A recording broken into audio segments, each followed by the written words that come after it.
미국의 교육자요, 작가이며 또한 사회운동가였던 헬렌 켈러 여사는 삼중고의 고통을 가지고 산 여인이었습니다.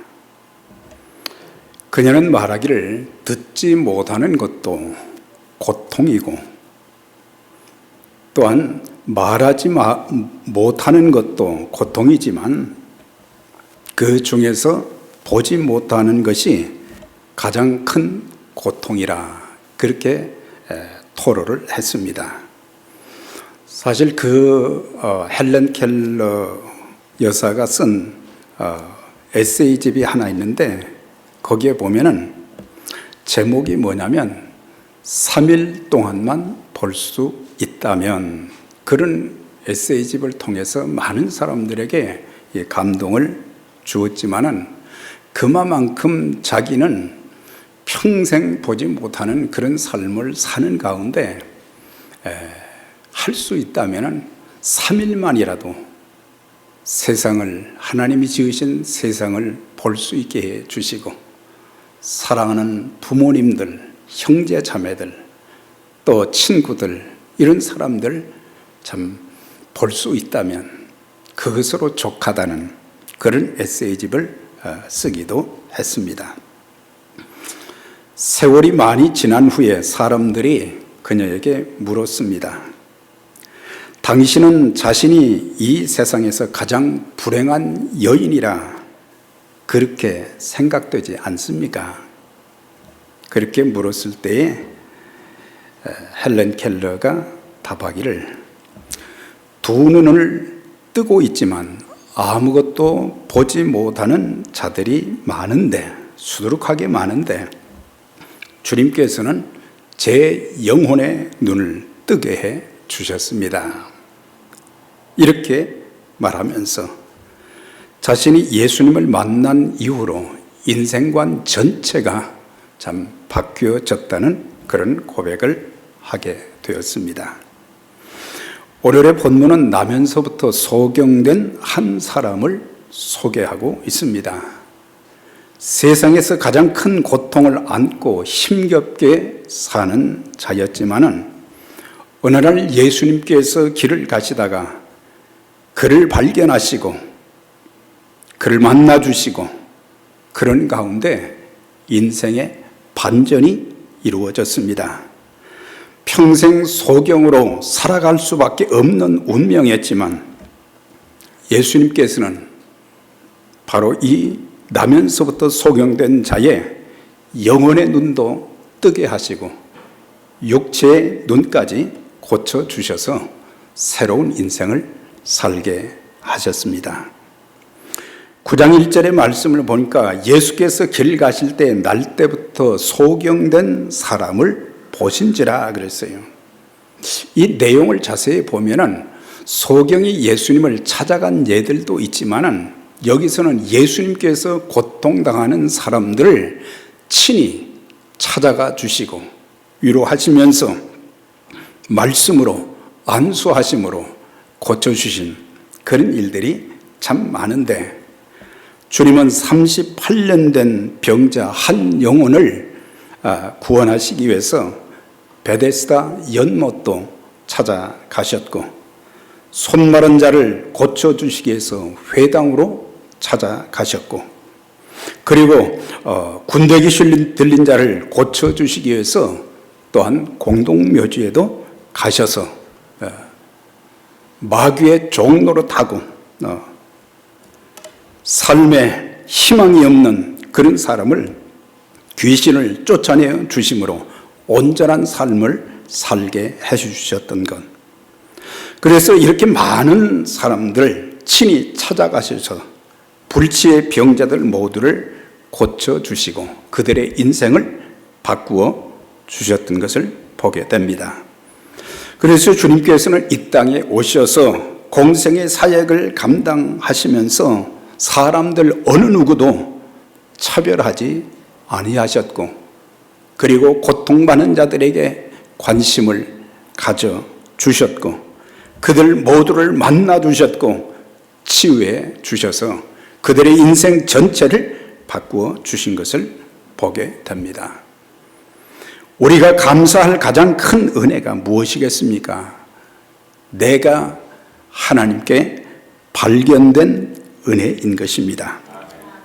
재물과 권세가 있는 자의 눈에만 띄어도 인생이 바뀌는데, 하물며 하늘과 땅의 권세를 가지신 그 주님, 죽은 자를 살리시고 없는 것을 입게 하시는 그 놀라운 주님의 참 눈에 발견된 그런 사람들 모두 다 이 땅에 사는 동안 목적이 있는 삶을 살게 되었고, 하나님의 뜻을 이루는 삶을 살게 되었고, 하나님의 마음을 가지고 하나님이 기뻐하시는 거룩한 영혼 구원의 사역에도 귀하게 쓰임 받았던 것을 볼 수 있습니다.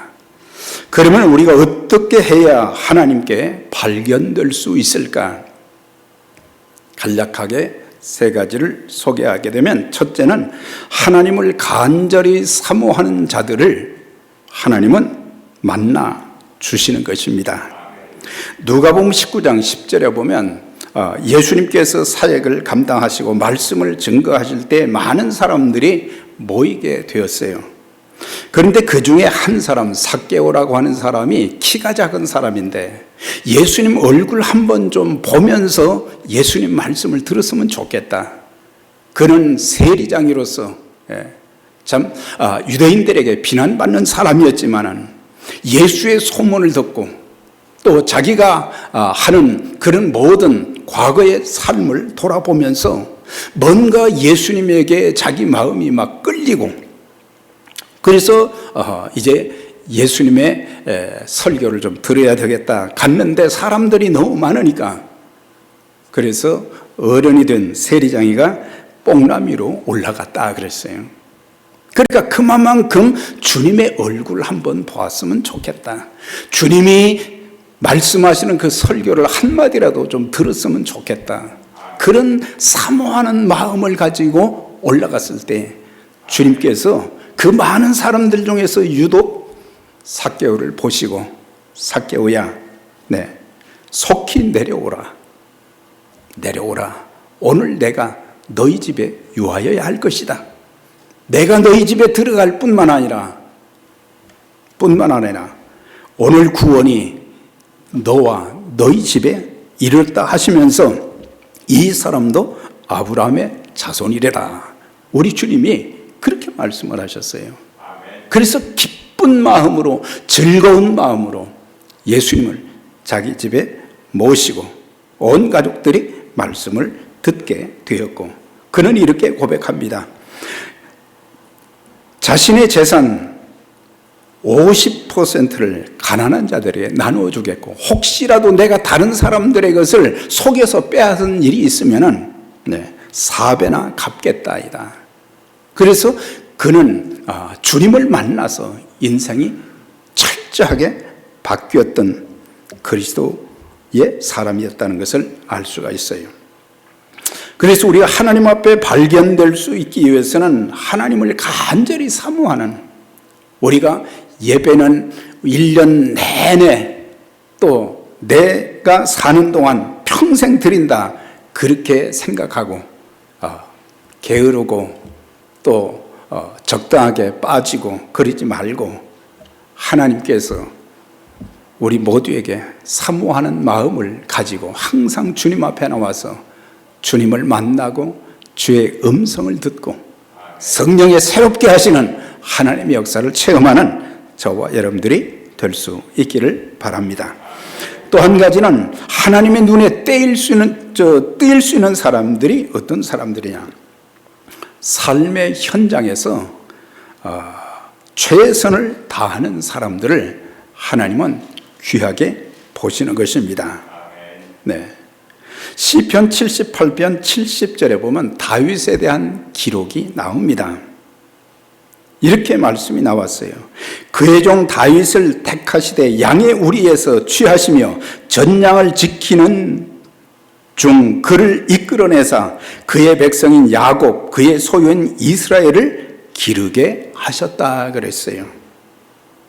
그러니까 하나님께서는 다윗이 자기 아버지의 양을 치는 모습을 눈여겨보셨다는 거예요.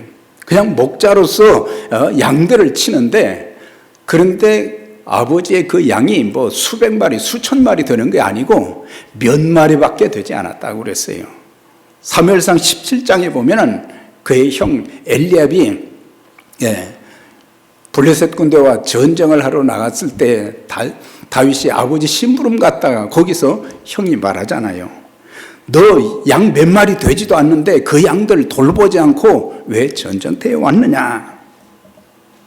그러니까는 그 양들은 자기 양이 아니라 아버지 양이었어요. 그리고 양들이 많은 것이 아니라 아주 적은 숫자 몇 마리의 양들이라 그랬어요. 그런데 다윗이 그 목자로서의 그 일을 감당할 때에 이리 때나 사자나 곰들이 와서 이 양들을 이제 또 해하려고 할 때 자기는 목숨을 걸고 그 양들을 보호하는 일을 했다고 하는 거예요. 그 양치는 일을 통해서 뭘 배웠습니까? 그의 마음속에 하나님께서 택하여 주신 선민인 이스라엘 백성들을 보호하는 보호자로서의 그런 역할, 그런 것까지 그의 마음에 주셔서 맡겨진 일에 충성했다고 하는 거예요. 작은 일에 충성했다는 거예요. 그것을 보시고 나중에 그에게 뭘 맡기셨어요? 이스라엘을 기르게 하셨다는 것은 이스라엘의 목자가 되게 하셨다. 그러니까 왕이 되게 하셨단 말이죠.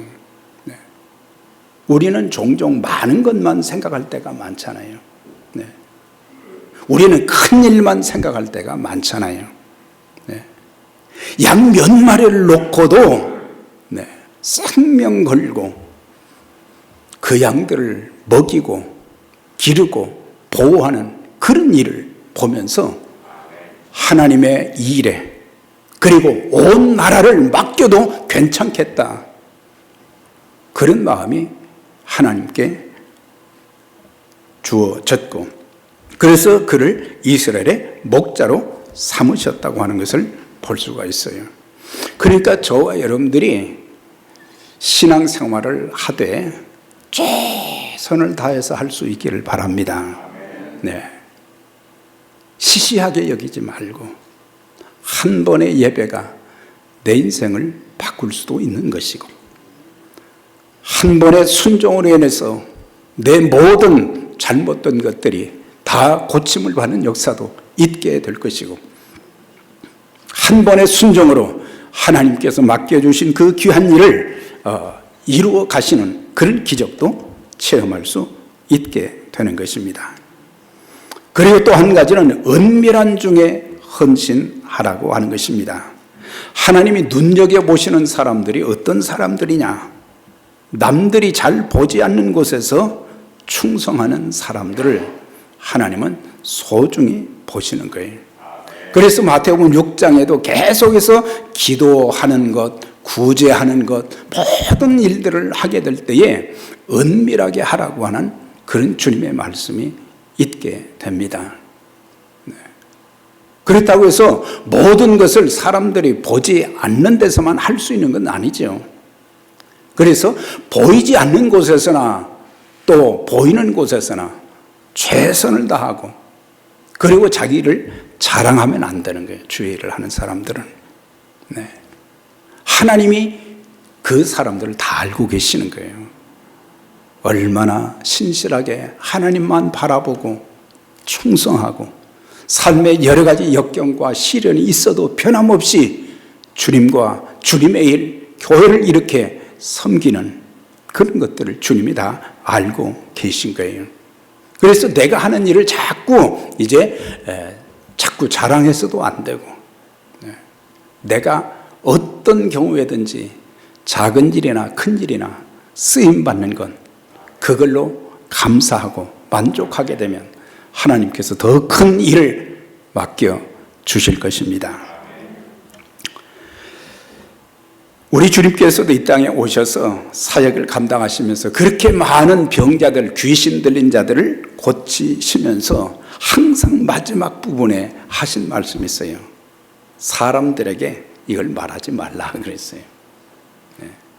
내가 아직 나타날 때가 되지 않았으니까 사람들에게 내가 했다는 그런 말을 하지 말아라.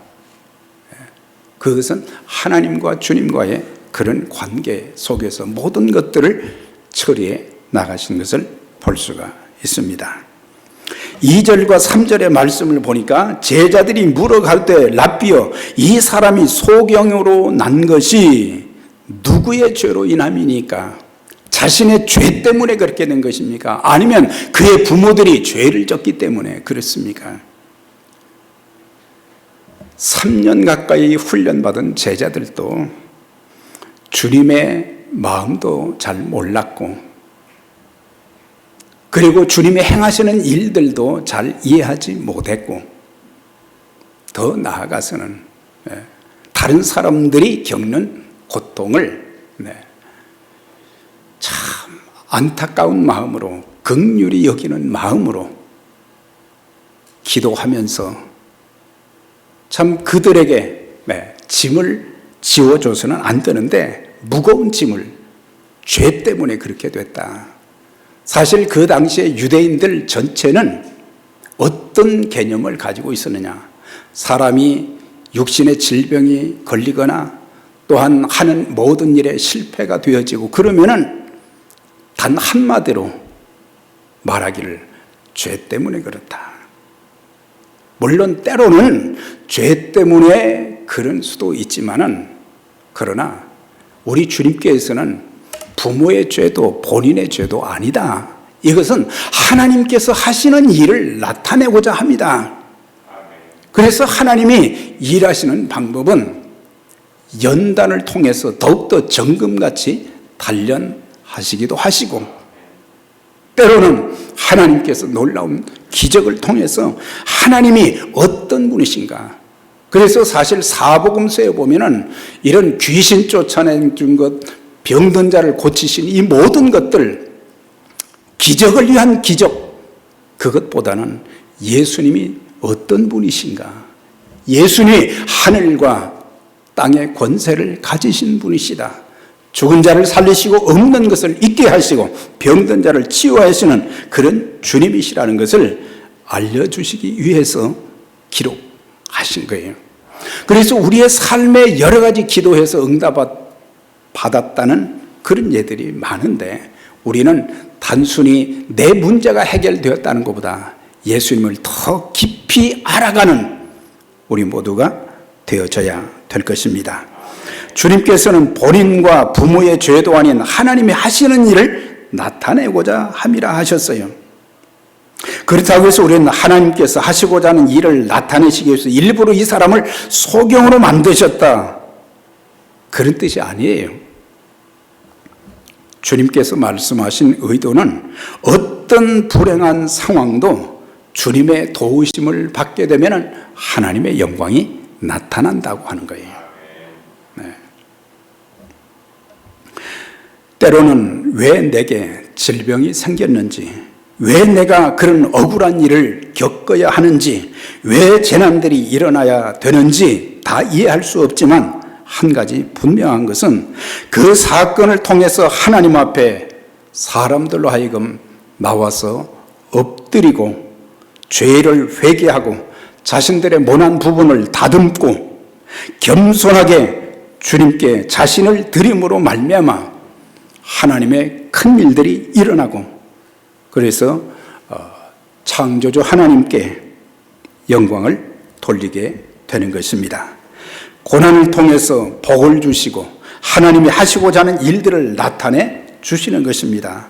그래서 우리의 인생사에 일어나는 모든 일들에는 하나님의 깊은 뜻이 숨겨져 있기 때문에 우리는 우리의 생각으로 말하지 말고 하나님께서 무엇을 원하고 계신가, 하나님의 뜻을 찾는 자들이 되어야 하고, 그리고 제자들처럼 이건 누구 죄 때문에 그렇게 됐습니까? 그런 말 하지 말고 하나님의 뜻이 이루어지고 모든 일들이 합력하여 선을 이루는 귀한 역사가 있게 될 것입니다. 6절과 7절의 말씀을 보면 이 말씀을 하시고 침을 뱉다 진흙을 이겨 그의 눈에 바르시며 이르시되 실로암 못에 가서 씻으라 하시니 이에 가서 씻고 밝은 눈으로 왔더라 그랬어요. 예수님의 치료 방법은 참 다양하셨죠. 말씀으로 역사하실 때도 있었고 때로는 손을 들어서 안수하심으로 하셨을 때도 있고 여러 가지 방법으로 하셨는데 오늘 여기에서는 침을 뱉듯 진흙을 이겨 그의 눈에 바르시고 실로암 못에 가서 씻으라 그렇게 말씀하셨어요. 웬만한 사람들 같으면 이거 참 순종하기 어렵지요. 여기서 진흙을 이겨서 그의 눈에 바르셨다는 것은 무엇을 상징적으로 가르쳐 줍니까? 그것은 바로 예수님 그분이 바로 창조주 하나님이시다. 사람을 흙으로 만드신 그분이시다.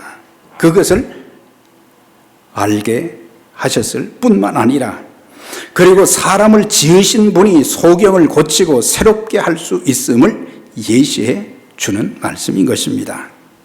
우리가 겪는 고난이나 삶의 모든 문제는 우리를 지으신 분이 해결해 주시는 것이에요.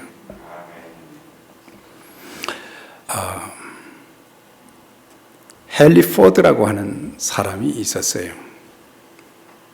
이 사람이 어느 날 운전을 하고 가는데 저 앞에 차 한 대가 스탑되어 있고 그리고 이제 차 후드를 열어놓고 운전자가 막 이렇게도 저렇게도 막 살펴보는. 그래서 이 사람이 차를 멈추고 나서 그에게 찾아가서 무슨 문제가 있습니까? 그렇게 물었더니 엔진 시동이 걸리지를 않습니다. 왜 그런지 모르겠습니다. 제가 좀 봐도 될까요? 그랬더니 잠시 쳐다보니까 어떤 부분이 조금만 손을 대주면 되는데 그걸 이 사람이 몰랐기 때문에 시동이 안 걸리는 거예요. 그래서 헨리 포드가 잠깐 이렇게 손을 봐주니까 한번 시동 걸어보시오. 그랬더니 차가 드릉 하고 엔진이 시동이 걸린 거예요. 당신 누구십니까? 너무 고마운데 누구십니까? 내 이름은 헨리 포드입니다. 자동차 회사에 나는 자동차를 만든 사람이라 이 차의 모든 문제를 내가 잘 알고 있습니다. 하나님께서 지으신 분이시기 때문에 사람들은 하나님이 다 지으셨기 때문에 우리 몸의 모든 구조를 다 알고 계시는 거예요. 사람들은 잘 몰라요. 여러 가지 검사를 해도 잘 모를 때가 많지만 우리 하나님은 우리의 모든 몸의 부분 우리 몸의 모든 체질을 다 알고 계시는 거예요. 우리 주님께서 여러분들의 약한 부분들마다 우리를 가장 잘 알고 계시는 주님께서 안수해 주셔서 손대 주셔서 손보아 주셔서 깨끗하게 치유되기를 주의 이름으로 축원합니다.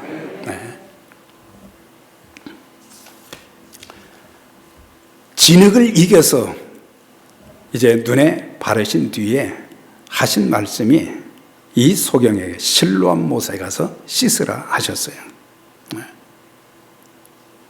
그런데 그 말을 들은 이 소경은 다른 말이 없었어요. 이분이라면 내 눈을 뜨게 해 주실 것이다. 그런 믿음을 갖게 된 거예요. 그래서 주님의 말씀대로 순종했더니 눈을 뜨는 기적을 체험하게 된 거예요. 한순간의 순종으로 인해서 인생 전체가 완전히 바뀌게 된 것입니다.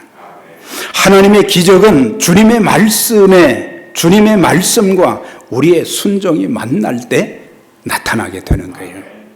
주님은 말씀하시고 내가 잘 믿어지지 않더라도 내 머리로 어떻게 하나님의 마음, 하나님의 뜻을 다 알 수 있겠어요? 우리는 몰라요.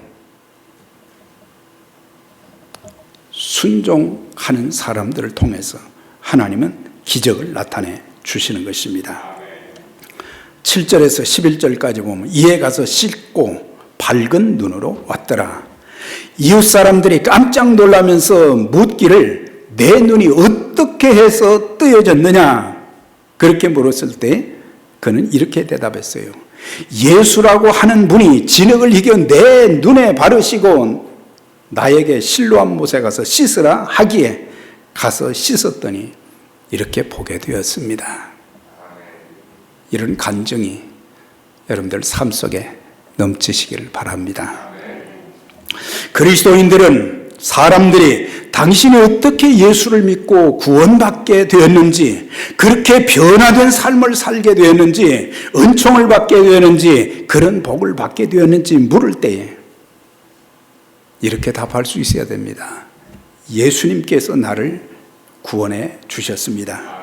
예수님께서 나를 고쳐 주셨습니다. 예수님께서 내 인생을 변화시켜 주셨습니다. 내 인격을 바꾸어 주셨습니다. 넘치는 복을 주셨습니다. 이렇게 간증할 때 하나님의 영광이 드러나게 되는 것입니다. 소경은 육신의 눈만 뜬 것이 아니라 영적인 눈까지 뜨여졌다고 하는 것을 우리가 여기서 알게 됩니다. 35절에서 38절에 보면 주님께서 그를 만나 이르시되 내가 인자를 믿느냐? 나를 믿느냐? 그렇게 물었을 때 이 사람이 뭐라고 얘기했어요? 주여 내가 믿나이다. 그리고 예수께 절을 했다 그랬어요. 그래서 이 사람이 육적인 눈과 영적인 눈이 뜨여지고 죄사함과 구원의 역사가 일어나게 되었을 때에 그는 만나는 사람마다 예수님이라고 하는 분이 나를 이렇게 고쳐 주셨습니다. 내 인생을 새롭게 만들어 주셨습니다. 그렇게 고백하고 간증한 것을 보게 됩니다.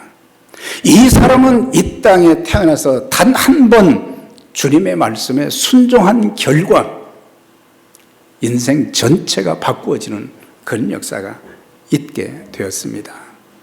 저와 여러분들 작은 일이든지 큰 일이든지 주님이 내게 말씀하실 때 순종할 수 있는 우리 모두가 될 수 있기를 바랍니다. 베드로의 고백처럼 내가 그렇게 그물을 많이 던져보았지만 한 마리도 못 잡았지만 그래도 주님이 말씀하시니 내가 그렇게 해보겠습니다. 그때 많은 고기를 잡게 되었다는 누가복음 5장의 말씀이 있어요. 우리는 단 한 번의 순종이 우리 인생 전체를 바꿀 수 있다는 것을 알고, 근데 사실 우리는 지금까지 살아오면서 하나님의 말씀을 그렇게 읽고 들어도 우리는 순종하지 못했을 때가 너무 많습니다. 순종을 안 한 것이 아니라 아예 불순종했어요. 하나님을 끝까지 신뢰하지 않았다고 하는 것입니다. 우리 모두도 주님의 말씀을 의심하지 말고 순종함으로 영과 육과 삶의 모든 것까지 다 고침받게 되시기를 주의 이름으로 축원합니다. 자, 그런데 이 고침을 받은 자들마다 이제 어떻게 살아야 되는가? 실로암 연못의 이름은 보냄을 받았다는 그런 뜻입니다. 누구든지 예수 그리스도를 영접하고 성령 충만함을 받은 사람들은 세상을 향해서 보냄을 받게 되었습니다. 하나님 아버지로부터 보냄을 받으신 주님은 이제 우리를 세상으로 보내십니다. 왜 보내십니까? 바로 생명의 복음을 전하라고 우리를 우리의 가정으로 보내시고, 또한 우리의 직장과 사업장으로 보내시고, 나를 만나는 사람들, 더 나아가서는 같은 인종이 아닐지라도 그들의 영혼을 구원하는 그 일을 위해서 저와 여러분들을 세상에 보내주신 거예요. 그래서 주님께서는 마태복음의 마지막 말씀 속에서 너희는 가라고 하셨어요. 가서 뭘 해야 되느냐? 모든 족속으로 제자를 삼아 아버지와 아들과 성령의 이름으로 침례를 주고 내가 너희에게 분부한 모든 것을 가르쳐 지키게 하라. 우리는 가라고 해도 순종하지 않을 때도 많고, 제자를 삼으라고 해도 무관심하고.